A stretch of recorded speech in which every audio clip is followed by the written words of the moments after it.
So hi friends, welcome to ఇంటి వంట. So ఇవాల్టి నోరూరించే రెసిపీ వచ్చేసి బేసన్ లడ్డు అండి. ఈ రాఖీ పండుగకి మీ అన్నకి కానీ తమ్ముడికి కానీ ఈ స్వీట్ చేసి పెట్టండి, తప్పకుండా ఇష్టంగా తింటారు. అంతేకాదండి, ఎప్పుడైనా స్వీట్ తినాలి అనిపించినప్పుడు తప్పకుండా ట్రై చేయండి. మరి ఆలస్యం చేయకుండా వెంటనే ప్రాసెస్లోకి వెళ్ళిపోదాం పదండి.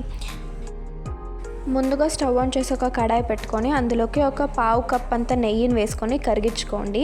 తర్వాత అందులోకి 2 కప్పుల శనగపిండి వేసి బాగా ఆ నేతిలో బాగా ఫ్రై చేయండి. మంచి అరోమా అనేది వస్తూ ఉంటుంది. ఆ టైంలో ఇందులోకి ఒక 2 టేబుల్ స్పూన్ల నెయ్యిని వేసుకోండి. నెయ్యి వేసాక కూడా బాగా ఫ్రై చేయండి. ఇది బాగా ఫ్రై చేశాక ఈ విధంగా గోల్డెన్ బ్రౌన్ కలర్లో మనకి మిక్స్చర్ అనేది తయారవుతుంది. ఇప్పుడు దీన్ని ఒక బౌల్లోకి తీసుకోండి. దాన్ని కొంచెం చల్లారనివ్వండి. మరో పక్కన ఒక మిక్సీ జార్ తీసుకోండి. అందులోకి ఒక 1 కప్ షుగర్ వేసి స్మూత్ పౌడర్ అనేది చేసుకోండి. ఈ పౌడర్ని మనం ఇందాక చేసిన మిక్స్చర్లోకి వేసేసి బాగా మిక్స్ చేయండి. ఈ విధంగా వస్తుంది మనకి టెక్స్చర్ అనేది. ఇప్పుడు దీన్ని కొంచెం కొంచెంగా తీసుకుంటూ రౌండ్ బాల్స్లా తీసుకొని మనం సర్వ్ చేసుకోవడమే. అంతే అండి, బేసన్ లడ్డు చేయడం చాలా సింపుల్ అండి.